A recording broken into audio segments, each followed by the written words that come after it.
우리가 에베소서 6장 말씀으로 계속해서 저희가 은혜를 나누고 있는데요. 오늘은 특별히 붙잡히는 인생을 살라라는 제목으로 하나님의 은혜를 나눠보겠습니다. 우리 같이 한번 이 제목을 한번 선포해 보겠습니다. 붙잡힌 인생을 살라. 저희가 하나님의 전신갑주 6가지 이 무기 중에서 오늘 이 세 번째 시간으로 예비한 평화의 복음의 신을 신고 라는 부분을 좀 더 깊이 있게 다뤄보도록 하겠습니다. 우리가 지난 시간들을 통해서 이 하나님의 전신갑주 첫 번째, 두 번째 무기를 다루었습니다. 여러분, 첫 번째 무기가 무엇인지 기억나시나요? 네, 진리의 허리띠를 띠라는 것이었습니다. 여기서 말하는 진리가 두 가지 뜻이 있다고 여러분들에게 말씀을 드렸습니다. 이 첫 번째는 이 진리는 하나님의 말씀이라고 말씀을 드렸어요. 히브리서 12장 4절의 말씀처럼 살아있고 활력이 있어서 좌우에 날선 어떤 검보다도 예리한, 그래서 우리의 혼과 영과 관절과 골수를 찔러 쪼개기까지 하는, 그래서 오늘 우리가 가지고 있는 마음과 생각을 판단하시는 그 하나님의 말씀으로 허리띠를 띄어야 한다라고 말씀을 드렸어요. 그리고 또 다른 한 가지 뜻은 이 진실함이라고 말씀을 드렸습니다. 이 거짓과 맞서 싸우기 위해서는, 이 거짓의 어두움과 맞서 싸우기 위해서는 이 정직함, 이 진실함의 진리의 허리띠가 필요하다라고 말씀을 드렸습니다. 여러분, 그런 의미에서 진리는 이 믿음에서 나오는 인간의 진실성이에요.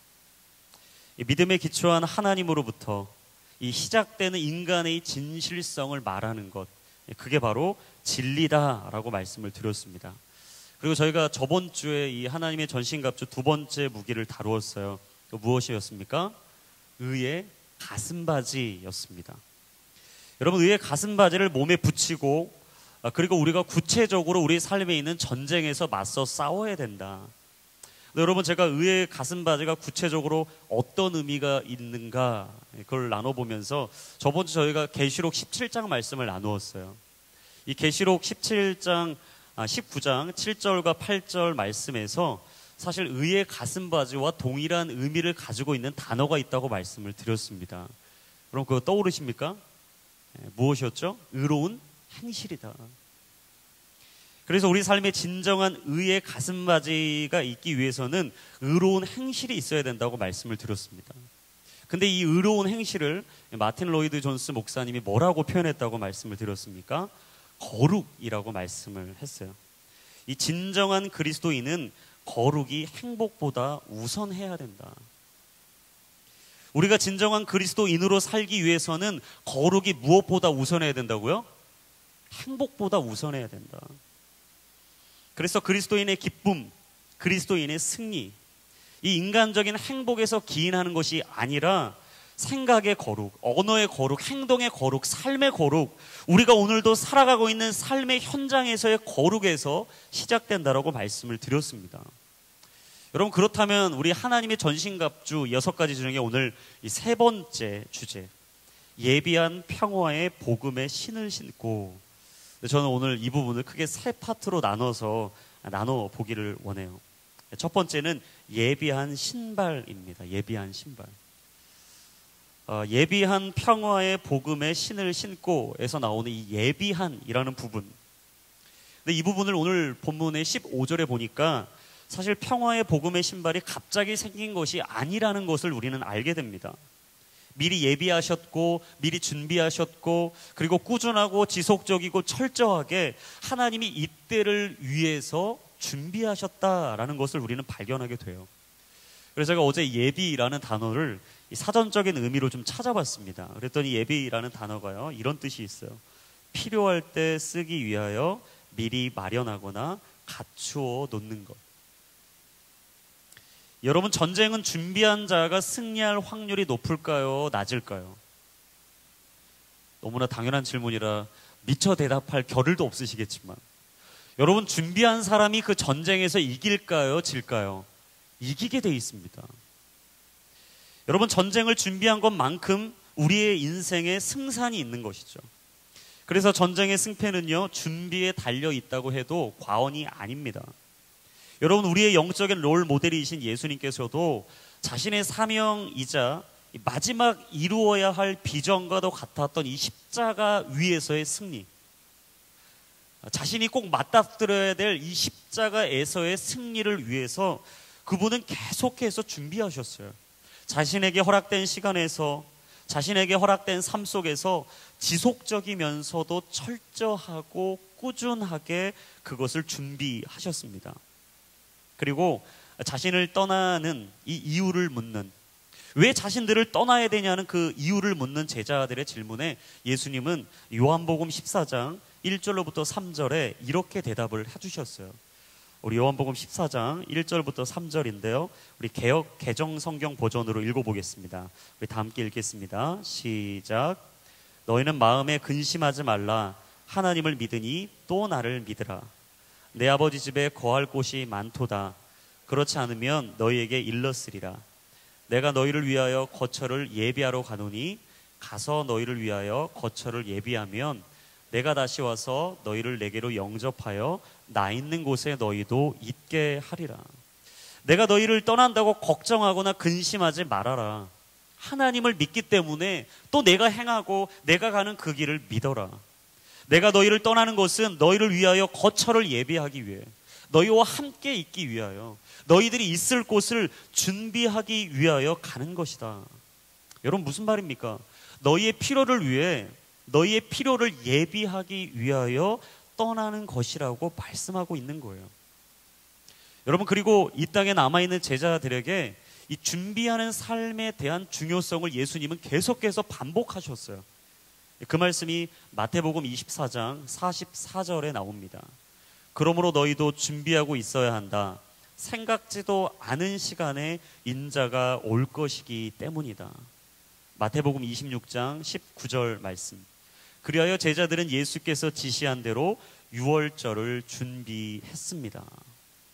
여러분, 왜 이토록 예수님께서 제자들에게 준비하는 인생에 대해서, 예비하고 살아가는 인생에 대해서 지속적으로 강조하셨을까?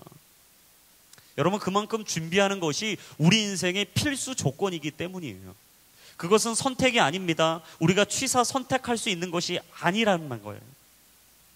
우리가 준비하고 예비하며 하나님의 때를 기다리는 것은 반드시 그리스도인으로서 택해야 될 의무와 같은 것이라는 예수님의 메시지인 것이죠. 그리고 마가복음 14장에서 자신의 발에 향유 옥합을 깨트리고 자신의 인생의 전부를 내어놓았던 그 여인을 비난하는 그 제자들을 향해서 예수님은 이렇게 얘기하셨어요. 마가복음 14장 8절입니다. 이 여인은 자기가 할 수 있는 일을 했다. 내 몸에 향유를 부어 내 장례를 미리 준비한 것이다. 여러분, 예수님은 미리 마련하여 갖춘다라는 의미를 가지고 있는 이 준비라는 단어를 누구보다 강조하셨습니다. 예수님은 말씀의 준비를 통해서 사단의 유혹을 이기셨어요. 그리고 자신을 대신해서 사명을 이루어갈 제자들에게 준비하시고 그 십자가에서 승리하사 하나님 보좌 우편에 앉으셨어요. 그리고 그 완전한 승리를 이루셨어요. 여러분, 그렇다면 우리는 눈에 보이는 영적인 전쟁, 그리고 눈에 보이지 않는 이 치열한 사단의 공격 앞에서 승리하는 삶을 살기 위해 어떤 준비를 해야 될까? 우리는 오늘 어떤 준비를 하며 살아가야 되는 것일까? 여러분, 이 질문에 아마 이런 대답을 하시는 분도 계실 거예요. 그러면 공부를 열심히 해야죠.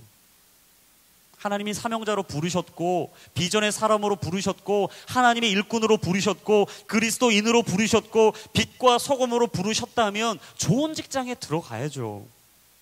그래서 돈을 많이 벌어서 최대한 구제할 수 있으면 구제하는 데 힘을 쓰고, 가능하면 시간과 체력이 된다면 교회 사역도 많이 하는 것이, 목사님, 그게 준비가 아니겠습니까? 여러 가지 사회적인 스펙, 이 교회 안에서의 경험을 생각하실 수 있겠지만, 여러분, 눈에 보이는 스펙을 준비하는 것보다 사실 눈에 보이지 않는 자신만의 인생의 스토리를 준비하는 것이 여러분 얼마나 중요한지 몰라요. 그래서 김정태라는 작가가 쓴 스토리가 스펙을 이긴다라는 책을 보면 이 변화무쌍한 21세기를 살아야 하는 이 젊은이들인 우리에게 큰 도전을 주는 이야기들이 가득합니다. 여러분, 그 책에서 이런 내용이 나와요. 대부분의 사람들은 자신을 소개할 때 이렇게 소개한다는 거예요. 저는 어느 대학을 나온 누구입니다. 저는 어떤 직장을 다니고 있는 누구입니다. 저는 그 직장에서 어떤 직책을 가지고 있는 누구입니다. 그리고 저는 어디에 살고 있는 누구입니다. 대부분 사람들의 소개가 다 여기 수준으로 끝난다는 거예요. 사람들은 자신을 표현하고 자신을 드러내고 자신이 가지고 있는 것들을 표현할 때 대부분 사람들은 스펙의 기준으로 자신을 소개한다라는 거죠. 한마디로 자신을 소개하는 기준이 그동안 쌓아온 스펙, 이 눈에 보이는 것에 고정되어 있다라고 저자는 이야기를 합니다. 그런데 이 산업화 시대에서 정보화 시대로 넘어오면서, 그리고 그 정보화 시대에서 이제는 국제화 시대로 넘어오면서 더 이상 스펙 위주의 인재 평가가 뿌리채 흔들리고 있다라는 것이 그분의 주장이에요. 그러면서 그분이 책에서 이런 이야기를 합니다. 스펙이 답이 될 수 없는 것은 하루가 다르게 전혀 뜻밖의 방향으로 변해가는 시대의 흐름을 뚫고 솟아오를 수 없기 때문이다. 여러분, 무슨 말입니까? 예상치 못할 일들이 너무나 많다는 거예요. 우리가 오늘 이 하루를 살아가면서도 전혀 예상하지 못한 일들을 만나게 되는 일들이 얼마나 많은지 모른다라는 거예요. 그 정도로 세상은 빠르게 변하고 있고 사람들은 빠른 것들을 원하고 있고 변화된 것들을 세상은 요구하고 있음에 우리는 감당하기가 버겁다라는 거예요. 여러분, 생각해 보십시오. 매해마다 상상할 수 없는 이 성능이 업그레이드된 전자기기가 얼마나 빨리빨리 나오는지 몰라요. 제가 이제 모 핸드폰을 쓰고 있습니다. 모 회사에서 나온. 근데 제가 오래됐어요. 시리즈 6입니다. 대부분 상상이 되실 거예요. 6이다 보니까 요즘 버거워요. 이제 얘가 막 따라가기가 너무 힘든가 봐요. 그래서 막 지 혼자 꺼졌다가 스스로 켜지고 막 주인의 오더가 있지도 않는데 자기 혼자 막 꺼졌다가 자기 혼자 켜지고, 저는 이걸 지우지 않은 것 같은데 이상하게 막 버벅거리면서 저절로 막 지워지는 이 오작동이 발생하고 있어요. 여러분, 우리가 하루가 다르게 나오는 그 기기를 볼 때마다 이게 사고 싶은 충동 일어나지 않습니까? 여러분, 하루도 안 걸려서 사실 요즘 우리가 잠시 12시간만 자고 일어나도요, 세계 곳곳을 다닐 수가 있어요. 내일은 또 어떤 천재지변이 일어날지 몰라서 언제나 우리는 낙심하고 걱정하고 염려하고 위협받으며 살아가고 있습니다. 그 정도로 우리의 삶은요, 한치 앞을 내다볼 수 없는 삶이에요. 여러분, 그러면서 그동안 이 절대 불변으로 여겨왔던 이 상대적인 평가, 이 상대적인 기준, 세상적인 스펙만 준비하면 다 될 거라는 이 삐뚤어진 절대 믿음이 뿌리채 흔들리고 있다라는 것이 바로 이 저자의 주장입니다. 그러면서 이분이 스펙보다 더 중요한 게 있다라는 거예요. 우리가 스펙을 준비하는 것보다 더 열심히 준비해야 되는 게 있다라는 거예요. 그것이 무엇이냐? 바로 인생의 스토리다. 각자 세워놓고 있는 그 인생의 스토리를 준비하는 것이 사실 눈에 보이는 스펙을 준비하는 것보다 더 중요하다. 눈에 보이지 않지만, 다른 사람들이 아직은 모르지만, 다른 사람들이 아직 주목할 수는 없지만 눈에 보이지 않는 그 인생의 스토리를 준비해가는 것, 그것이 얼마나 중요한지 모른다. 그러면서 이분이 이 스토리에 대해서 강조하면서 책에서 이런 문장을 거론합니다. 스펙에는 나의 성공만이 나열되지만 스토리는 나의 약점이 오히려 경쟁력이 된다. 여러분, 스펙만 준비하는 인생은요, 빛나고 화려한 성공만을 나열하게 돼 있습니다. 그래서 성공에 목말라요. 언제나 성공을 추구합니다. 성공을 바라보고 달려갑니다. 성공을 향해서 끝없는 열정과 열심을 쏟아내지만 그 안에 있는 허전함이 있어요. 하지만 스토리를 탄탄하게 준비하는 인생은요, 빛나고 화려한 성공뿐만 아니라 그가 가지고 있는 약점까지도 경쟁력으로 만들어낼 수 있는 내공이 있다라는 거예요. 영적인 내공. 이 영적인 내공이 우리 안에 진짜 갖춰지고 준비되고 예비되고 반드시 있어야 될 필수 조건이다라고 이분은 이야기하고 있는 것입니다. 그래서 여러분 꼭 기억하셔야 돼요. 인생의 경쟁력은요, 최고가 아니라 유일함으로 승부하는 거예요. 여러분이 베스트를 위해서 끝없이 최고만을 위해 저 높은 정상만을 향해 달려가고 있다면 여러분, 저는 이 시간 도전해요. 여러분이 최고이기 전에 유일함이 되실 수 있기를 주의 이름으로 축원합니다. 하나님이 유일하게 빚어놓으신 하나님의 걸작품, 하나님께서 유일하게 그곳으로 보내신 하나님의 통로, 유일하게 하나님께서 승부를 걸어도 괜찮을 만한 하나님의 일꾼. 여러분, 하나님은요, 우리를 절대적으로 사랑하세요. 같이 한번 우리 따라해 볼까요? 하나님은 나를 절대적으로 사랑하십니다. 여러분, 이 절대적인 사랑은요, 변하지 않아요. 이걸 하면 사랑하시고 이거 안 하면 안 사랑하시는, 그냥 이랬다 저랬다 하는 하나님이 아니세요. 변덕쟁이가 아닙니다. 여러분, 하나님을요, 계속해서 변덕쟁이로 만들지 마세요. 다른 사람보다 상대적으로 더 사랑할 게 있어야 사랑하시고, 끝없이 우리의 삶을 시험 감독관처럼 계속 바라보시면서 언제 100점을 맞는지, 언제 이 문제를 맞출지, 언제 그 점수가 오를지 늘 언제나 상대 평가자로 하나님을 전락시키지 말라는 말씀이에요. 우리는 어느 순간부터인가 모든 걸 상대적으로 평가합니다. 12년 동안 그 끝없는 상대적인 평가, 이 교과 과정을 거치다 보니까 가랑비에 옷 젖는다고 우리 모두도 나도 모르는 사이에 그냥 상대적으로 살아가는 거예요. 저 사람보다 좀 더 빨리, 저 사람보다 좀 더 높은 곳, 저 사람보다 좀 더 많은 것. 언제나 우리 인생에 상대적으로 바라보는 이 관점이 도저히 바꿀 수 없는 깊은 쓴뿌리가 되어버린 것이죠.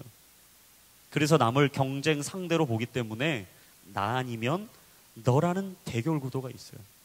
나 아니면 너다. 그래서 그런 사람 주변을 보면 사람이 없습니다. 나 아니면 너라는 상대적인 이 관점으로 사는 사람에게는요, 이 경쟁 상대로 보는 사람에게는 사람이 없어요. 그런데 하나님은 우리를요, 최고가 아니라 유일한 사람이라고 말씀하신다는 사실이에요. 근데 어떤 분들은 꼭 이런 얘기를 해요. 하나님께서 목사님 저를 많이 사랑하시는 것 같아요. 가끔 보면 무서워요. 막 그런 얘기가, 저분이 너무 본인 사랑에만 집착하고 있는 게 아니냐. 하지만 여러분, 때로는 조금 어이없어 보일 정도로 영적인 자존감이 필요할 때가 있습니다. 어떤 분들은 영적인 박탈감에 빠져서, 영적인 낮은 자존감에 빠져서 끝없이 하나님의 사랑이 내게 없다라고 얘기해요. 아닙니다. 여러분, 그럴 때는요, 저는 이렇게 얘기하고 싶어요. 하나님은 당신을 사랑하십니다. 여러분, 너무 이게 뻔한 얘기로 들리시나요? 너무 이게 당연한 얘기로 들리십니까? 여러분, 십자가는 당연한 사건이었고 십자가는 당연한 이야기라고 할 수 있지만, 여러분, 그 당연함이 우리에게 임하지 않는다면 당연함이 특별함이 될 수는 없다라는 사실이죠. 여러분, 당연하기 때문에 당연한 것이 아니라 당연함을 특별함으로 받아들일 때 진정한 특별함이 우리에게 임하는 줄로 믿습니다. 그래서 여러분, 계속 기억하셔야 돼요. 하나님은 나의 유일함을 원하신다. 같이 한번 따라합시다. 하나님은 나의 유일함을 원하십니다.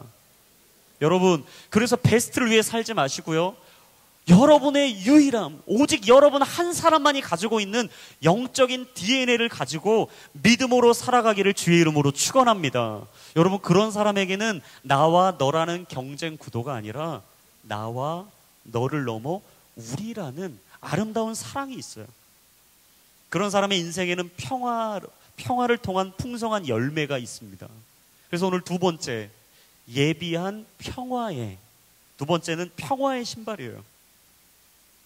진정으로서 준비된 나의 유일함을 가지고 하나님께서 내게 심어놓으신 영적인 DNA를 가지고 살아가는 이 유일함을 소유한 사람들에게는 반드시 두 번째, 이 평화의 신발이 있어요.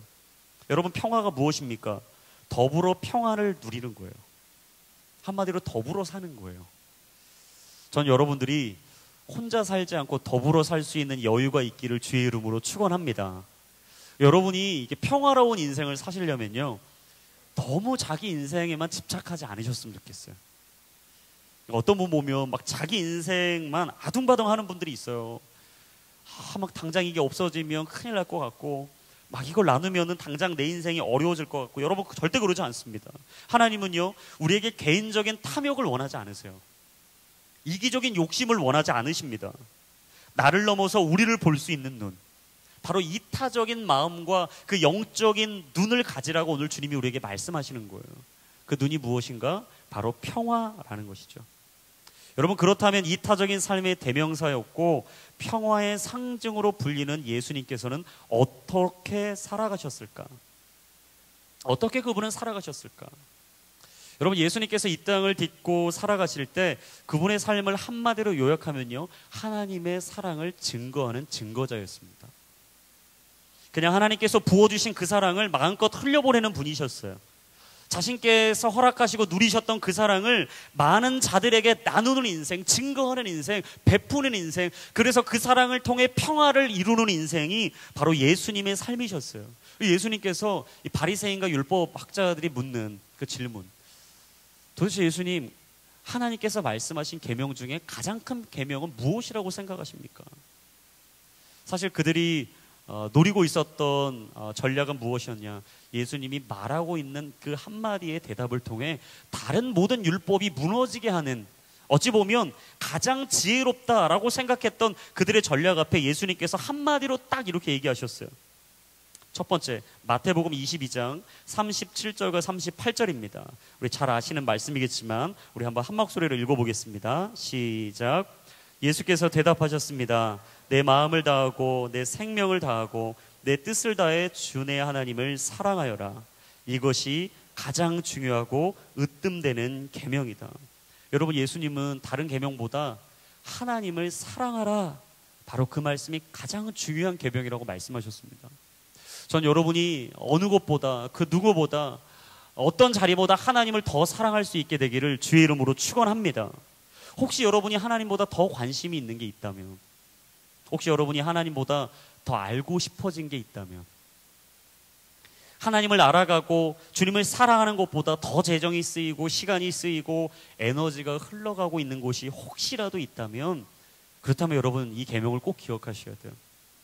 너는 마음을 다하고 뜻을 다해서 주 내 하나님을 사랑하여라. 내 목숨보다도, 네 마음보다도, 내 뜻보다도 하나님을 더 사랑해라. 저는 우리가 하나님을 사랑하는데 목숨을 걸기를 바라요. 하나님을 사랑하는데 우리의 삶을 올인할 수 있게 되길 바랍니다. 그 자리를 어느 것과도 대체할 수 없음, 그 사랑을 어느 누구와도 바꿀 수 없는, 그리고 그 무엇과도 비교할 수 없는 그 하나님의 사랑 아래 우리가 믿음으로 순종하며 살아갈 수 있기를 주의 이름으로 축원합니다. 그리고 예수님이 두 번째 말씀하신 계명이 무엇입니까? 바로 그 뒤에 말씀이었어요.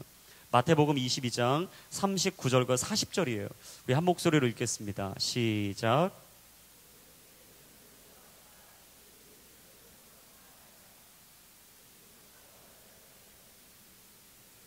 여러분, 예수님께서 이 두 번째 말씀하신 건, 너희가 하나님을 사랑한다면, 너희들이 하나님의 사랑에 기초를 둔다면 반드시 내 이웃을 내 몸처럼 사랑해야 된다라는 말씀이에요. 같이 한번 우리 선포해 볼까요? 내 이웃을 내 몸처럼 사랑하라. 옆에 있는 분하고 한번 보면서 얘기해 주세요. 하나님이 당신을 사랑하십니다. 여러분, 우리가 이 이야기가 너무나 뻔한 얘기로, 당연한 얘기로 들려요. 아까도 말씀드렸어요. 이 당연함이 특별함이 되려면 이 당연함을 뛰어넘을 수 있는 영성이 필요해요. 여러분이 바라보고 있는 이 당연함이 특별함이 돼야 돼요. 여러분이 듣고 있는 이야기가 특별함이 돼야 돼요. 여러분이 보고 있는 그 말씀이 특별한 말씀이 돼야 돼요. 들리는 그 음성이 나에게만 주시는 하나님의 특별한 음성으로 들려야 돼요. 근데 여러분, 여기서 중요한 게 있습니다. 그게 뭐냐면, 하나님의 사랑에 대한 영적인 질서가 무너지면요, 이웃사랑에 대한 삶의 질서가 무너진다라는 사실이에요. 여러분, 반드시 삶의 질서가 바로 서려면요, 영적인 질서가 세워져야 됩니다. 우리가 내 이웃과의 사랑의 삶의 질서가 바로 세워지기 위해서는 하나님에 대한 그 사랑의 영적 질서가 전제되어야 된다는 사실이에요. 하나님을 사랑하는 뜨거운 열정과 진실함이 고백되지 않는데 내 옆에 있는 사람을 사랑한다, 내 이웃을 섬기고 있다, 여러분, 그건 어불성설입니다. 왜냐하면 인간의 힘으로는 불가능하기 때문이에요. 인간의 노력으로는 불가능한 일이기 때문입니다. 그것은 사랑의 근원 되시는 하나님의 사랑이 메마르고는 결코 이웃을 사랑할 수 없다라는 하나님의 진리와도 같은 말씀입니다. 여러분, 하나님의 사랑이 시발점이 될 때야 비로소 이웃 사랑이 가능해져요. 우리가 하나님을 사랑하는 그 은혜가 우리 안에 흘러오기 시작할 때야 비로소 그 은혜가 내 이웃에게 흘러가는 것입니다. 그래서 하나님을 사랑하는 영적인 질서가 무너지면요, 반드시 내 이웃과의 삶의 질서가 무너지게 되어 있어요. 여러분, 성경 보시면요, 이런 사건이 얼마나 많은지 모릅니다. 하나님을 사랑하는 그 영적인 질서가 무너질 때 자신이 가지고 있었던 삶의 질서가 완전히 무너지는 사건이 성경에 너무나 많이 등장해요. 그래서 저희가 저번 주에 나누었던 여러분 큐티, 역대상, 요즘 큐티 본문이잖아요. 이 역대상 본문을 보면요, 이 동일한 사례가 등장합니다. 오늘 이 예배를 마치고 이제 순모임 때 나누게 될 저희가 금요일 날 나누었던 역대상 20장 1절로부터 8절까지 말씀. 여러분, 제가 목요일 날 목요 순장 모임에서 우리 리더십들과 나누었던 말씀이에요. 여러분, 이 말씀에 보시면요, 하나님을 사랑했던 다윗, 하나님을 뜨겁게 열정적으로 예배했던 다윗이 그 사랑이 사그라들자 삶의 질서가 무너지는 사건이 등장을 합니다. 여러분, 역대상 20장은요 사실 이 다윗이 이스라엘 군대가 이 블레셋과 싸워서 완전한 승리를 이룬 내용이 등장해요. 하지만 그 안에 담겨있지 않은 숨겨진 이야기가 있습니다. 그게 뭐냐면 사무엘하 11장부터 15장까지 등장하는 다윗이 하나님을 떠나 죄를 지었던 사건이에요. 그런데 그가 어떻게 이 죄를 짓게 됐는가? 오늘 역대상 20장 1절 말씀에는 이렇게 얘기합니다. 우리 자막을 통해서 한번 읽어보겠습니다. 시작. 봄이 돼 왕들이 전쟁터에 나갈 때가 되자 요압이 군사를 이끌고 나갔습니다. 그는 암몬 사람의 땅을 쳐서 무찌르고 라빠로 가서 그곳을 에워쌌습니다. 그러나 다윗은 예루살렘에 남아 있었습니다. 요압은 라빠를 쳐서 멸망시켰습니다. 근데 여러분, 여기서 중요한 부분이 등장합니다. 그 부분은 이 문장이에요. 그러나 다윗은 예루살렘에 남아 있었습니다. 이게 문제였습니다. 이게 화근이었습니다. 왜 다른 장수들은 라빠에 가서 전쟁을 치열하게 하고 그 전쟁 앞에서 승리를 경험했음에도 불구하고 다윗은 그들과 함께 동행하지 않았을까? 여러분, 사실 그 이유가 역대상 20장에는 나오지 않지만 여러분이 한번 집에 가서 꼭 묵상해 보셨으면 좋겠어요. 사무엘하 11장부터 15장까지 보시면 다윗이 어떤 일을 했는지가 아주 적나라하고 샅샅하게 등장을 합니다. 여러분, 사실 이때 다윗이요, 이전과 같이 하나님과 뜨거운 마음을 가지고 있지를 못했어요. 그가 그 뜨거운 마음을 가지고 있지 못했기 때문에 하나님과의 사랑이 식어버렸기 때문에 그 전장에 나갈 마음이 없었어요. 다른 장수들이 다 그곳에 나갔습니다. 라빠로 나갔어요. 전쟁 한복판에 치열한 곳에 나갔습니다. 그래서 너도 나도 정말 이 나라와 민족을 위해서 싸우기 시작했어요. 다윗이 마음이 소원해진 거예요. 여러분, 근데 우리가 기억하는 다윗이 이런 다윗이 아니잖아요. 역대상 15장 여러분 기억나십니까? 저번 주 본문부터 쫙 나왔던 내용이 뭐였어요? 다윗이 그 하나님의 언약궤가 자신이 쳤던 그 장막 안에 들어온 것을 보면서 너무나 기뻐하면서 즐거워하면서 소고를 치고 노래를 부르고 찬양을 하고 백성들에게 기뻐해라, 찬양하라, 하나님의 언약궤가 우리의 장막 안에 왔다, 하나님이 우리와 함께 하시니 누가 우리를 대적하겠느냐. 그는 기쁨으로 노래했던 사람입니다. 어느 누구도 그 기쁨을 빼앗을 수 없었던 사람이에요. 그런데 정말 그가 어느 순간 하나님의 사랑을 잃어버리자 그는 그 마음에 가지고 있었던 그 기쁨이 완전히 사그라들었어요. 그리고 그는 그 안주함 속에 사단 마귀의 틈을 노리는 그 괴계 가운데 넘어지기 시작한 거예요. 여러분, 조심하셔야 돼요. 평안하다 생각할 때가 가장 위험합니다. 안전하다 생각할 때가 가장 위험한 때예요. 다윗은 모든 것을 얻었다고 생각했습니다. 모든 것을 취했다고 생각했습니다. 더 이상 내가 살아가고 있는 이스라엘 땅에 위기란 없을 거라고 생각했습니다. 더 이상 기도 제목도 없이 삶의 주변이 평안해지자 다윗은 하나님과의 관계가 소홀해지기 시작했다라는 거예요. 사단은 그 틈을 노려요. 사단은 그 틈을 비집고 들어옵니다. 그래서 그 다윗 안에 주었던 마음은 무엇이냐? 내가 굳이 하지 않아도 괜찮아. 네가 굳이 라빠로 나가지 않아도, 네가 예루살렘에 있어도 괜찮아. 그 전쟁에서 이길 수 있어. 사단은요, 이 다윗 마음에 영적인 안주함을 주었어요. 게으름을 주었습니다. 영적인 나태함에 빠지게 했어요. 그래서 그가 사무엘하 11장에 보니까 했던 것은 무엇이냐? 라빠로 나아가지 않고 예루살렘에 나가서 그가 했던 것은 밧세바를 보았던 거였습니다. 아마 여러분 이 사건을 다 아실 거예요. 밧세바를 보고 그를 바라보면서 어떻게 하면 저 여인을 내 여인으로 만들 수 있을까? 온갖 죄를 짓는 것에 집중하기 시작했어요. 자신들의 장수들은 목숨을 걸고 최전방에 나아가 있는데도 불구하고 라빠로 가 있는 그들을 완전히 잊어버린 채 예루살렘에서 그는 영적인 나태함 속에 죄를 짓기 시작했다라는 사실이에요. 그리고 밧세바와 간음죄를 짓는 것 이상으로 그의 남편이었던 우리아를 최전방에 화살바지로 만들어서 죽이게 되는 일이 벌어지죠. 내 마음을 다하고 내 생명을 다하고 내 뜻을 다해서 주 내 하나님을 사랑하라는 이 첫 번째 계명을 잃어버리자 다윗에게는 더 이상 내 이웃을 내 몸처럼 사랑하라는 두 번째 계명은 중요하지 않았습니다. 여러분, 다윗이 만약 하나님을 사랑하고 이웃을 사랑하라는 계명을 지켰다면, 끝없이 그 계명을 지키려는 발버둥이 있었다면, 과연 그의 인생 가운데 라빠로 나아가지 않고 편안한 예루살렘에 머물러 있을 그 영적인 잘못된 선택이 있었을까? 저는 아니라고 생각해요. 여러분, 그가 예루살렘에 머물기로 선택하는 그 순간, 라빠로 나아가지 않고 예루살렘에 머물러 있기로 결정한 그 순간, 그의 인생의 평화는 산산조각이 난 것입니다. 여러분 기억하셔야 돼요. 하나님께서 기뻐하시는 곳에 있을 때 우리의 삶에 평화가 있습니다. 내가 원하는 곳에 있을 때 평화로운 게 아니라 하나님이 부르신 곳에 있을 때 평화로운 거예요. 내가 원하는 예루살렘에 있을 때 즐거운 것이 아니라 하나님이 말씀하신 라빠로 나아가기로 결단할 때 우리 안에 영적인 승리가 임하는 줄로 믿습니다. 그래서 오늘 우리가 계속해서 기도해야 돼요. 하나님, 내 안에 예루살렘, 영적인 나태한 예루살렘은 어디입니까? 하나님이 내게 말씀하시는 라빠는 어디입니까? 내가 치열하게 나아가 싸워야 될 그곳은 어디입니까? 여러분, 그곳으로 가셔야 승리가 있습니다.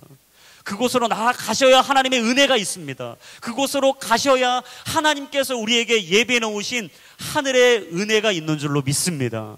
하나님은 오늘 우리를요, 라빠로 부르고 계신 거예요. 만약 그 라빠가 여러분 인생의 가정이라면, 그 라빠가 여러분의 인생의 직장이라면, 교회라면, 아직도 풀리지 않는, 아직도 어려운, 아직도 힘든, 아직도 버거운 사람들과의 관계라면, 여러분 그 라빠를 물리지 마시고 꼭 그 라빠 앞으로 나아가시게 되길 바라요. 당당히 싸워야 승리가 있습니다. 뒤로 물러나 예루살렘에 가지 않아야 하나님의 승리가 있습니다.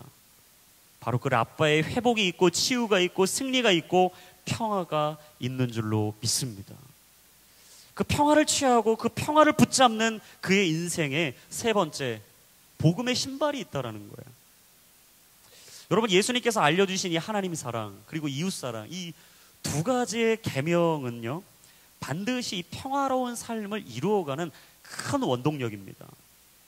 하지만 우리가 거꾸로 생각해 볼 수 있어요. 우리가 거꾸로 생각해 본다면요, 이렇게 볼 수 있어요.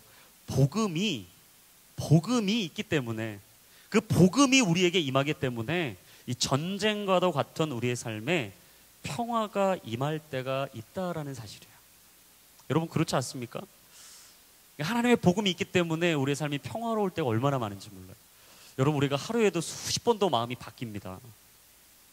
막 이렇게 될 때 너무 좋았다가 저렇게 될 때는 힘들었다가, 이럴 때는 하나님이 나와 함께 하시는 것 같다가 저럴 때는 하나님이 나와 함께 하지 않는 것 같다가, 우리의 마음이요, 앞뒤로 왔다 갔다 할 때가 얼마나 많은지 몰라요.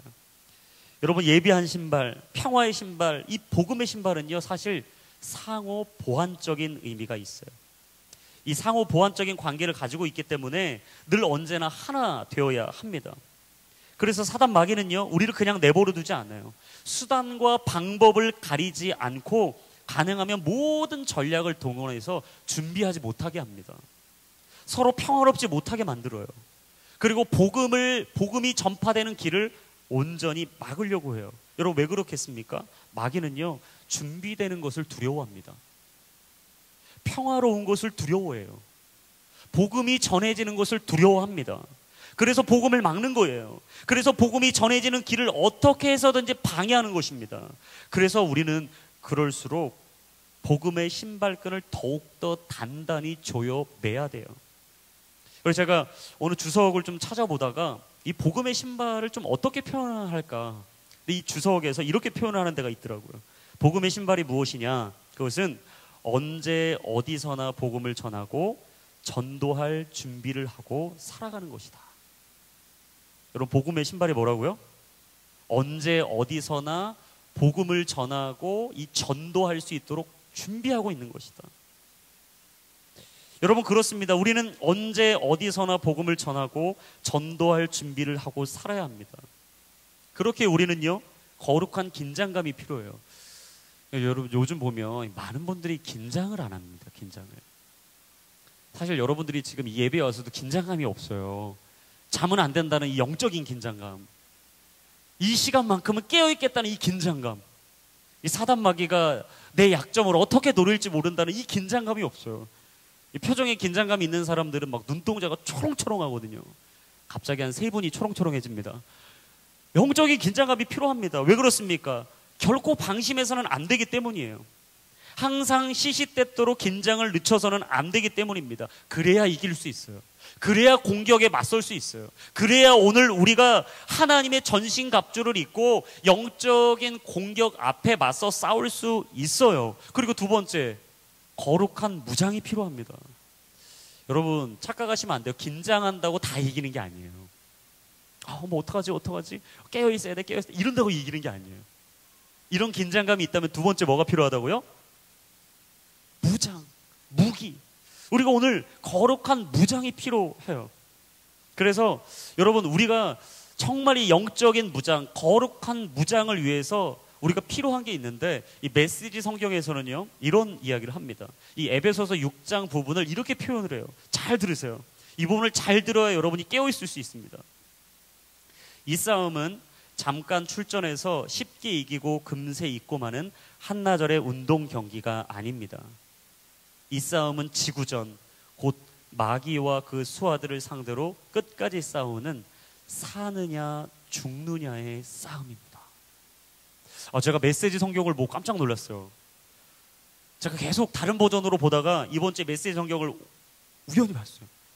여기서 뭐라고 얘기할까? 근데 제가 이 부분을 보니까 너무나 적나라하고 살아있는 말로 이걸 표현해놨더라고요.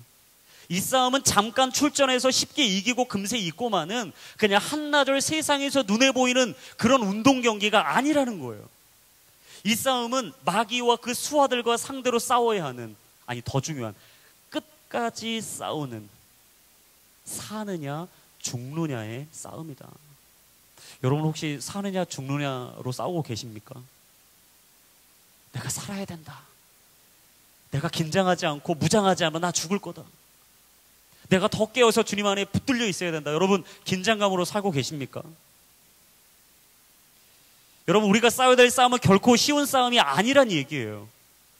우리 힘으로는 이기기에는 역부족이라는 얘기입니다. 그래서 우리의 힘으로는 절대 이길 수 없다라는 사실을 인정해야 돼요. 빠르게 인정해야 돼요. 그리고 우리가 누굴 바라봅니까? 하나님을 바라봐야 됩니다. 그리고 하나님을 붙들어야 돼요. 전능하신 하나님을 의지할 때 우리의 싸움 가운데 승리가 임할 줄로 믿습니다. 여러분, 기억하세요. 마귀는 능하지만 전능하진 않아요. 여러분, 마귀는 간사하고 지혜롭지만 결코 전지하지는 않습니다. 전능하신 분은 오직 여호와 하나님 한 분이십니다.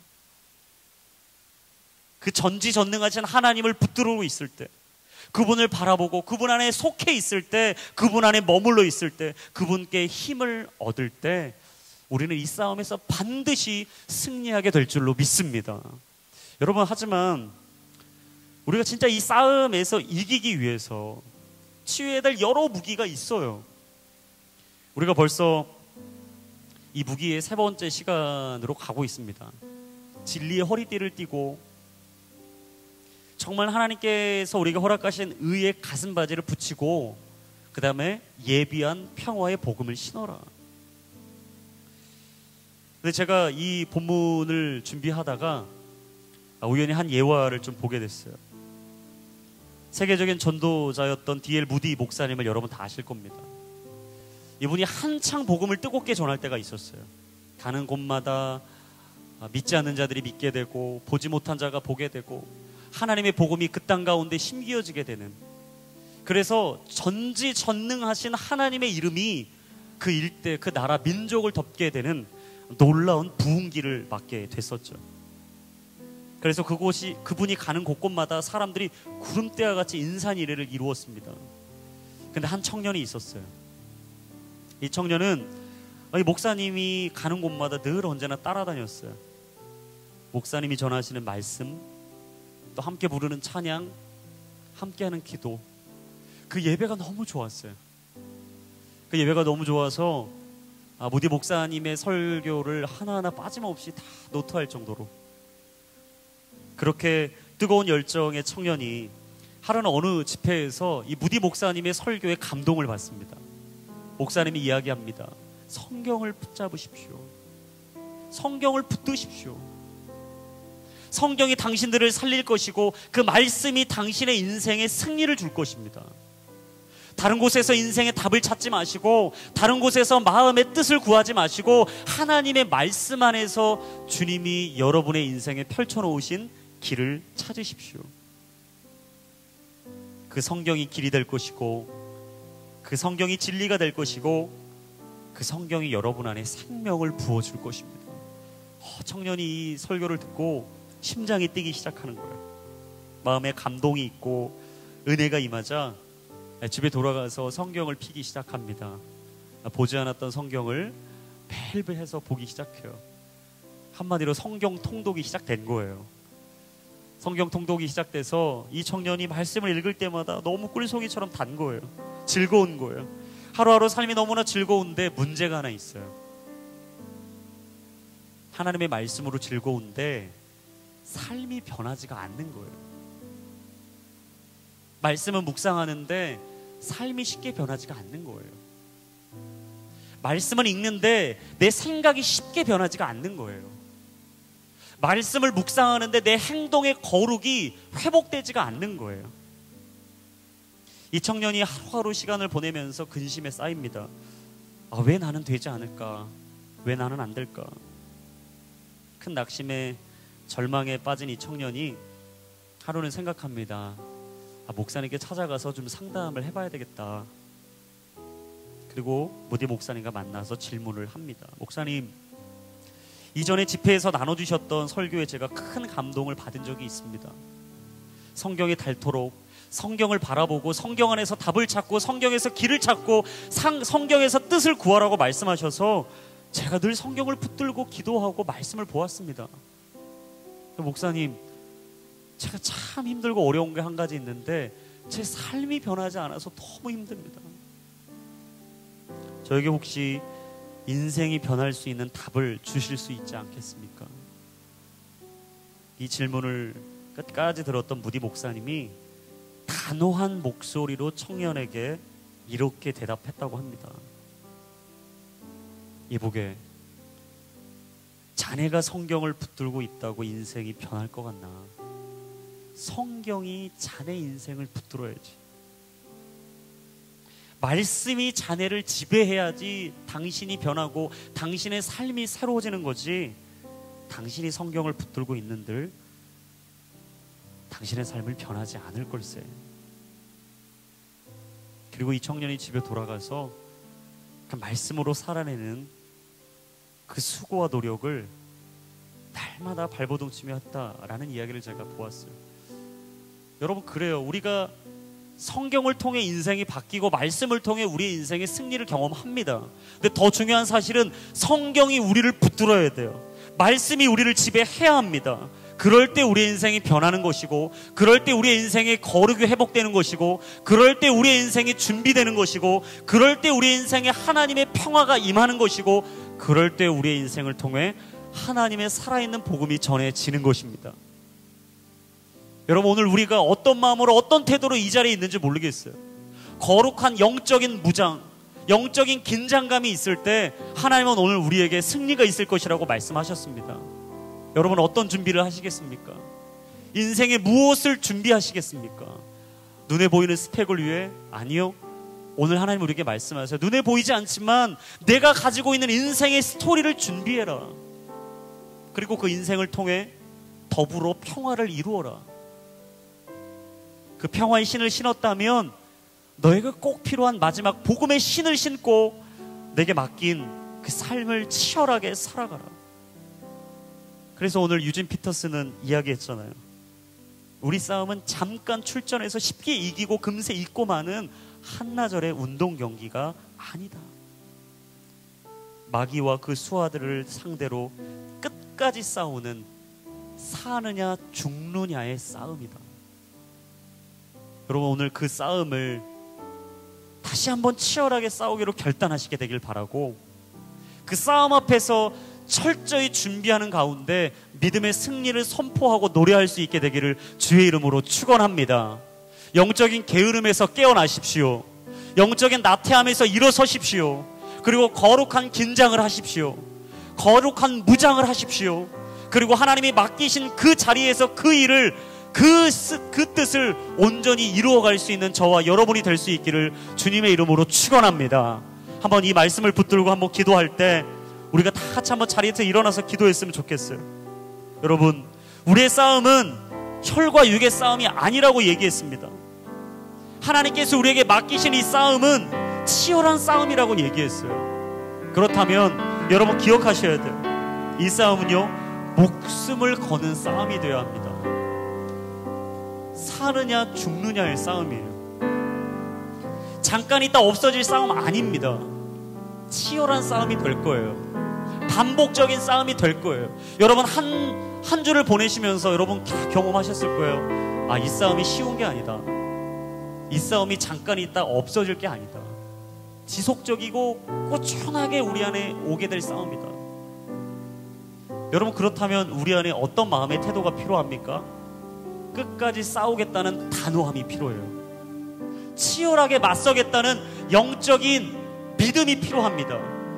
여러분, 그럴 때 우리가 그 싸움에서 진정한 승리를 경험하게 되는 것입니다. 저는 이 기도의 자리가 의무를 뛰어넘어 기쁨의 자리가 되길 바랍니다. 여러분, 이 주일의 예배가 거룩한 부담감을 뛰어넘어서 영적인 승리를 맛보게 되는, 영적으로 무장하게 되는, 하나님의 전신갑주를 입게 되는 믿음의 자리가 되기를 주의 이름으로 축원합니다.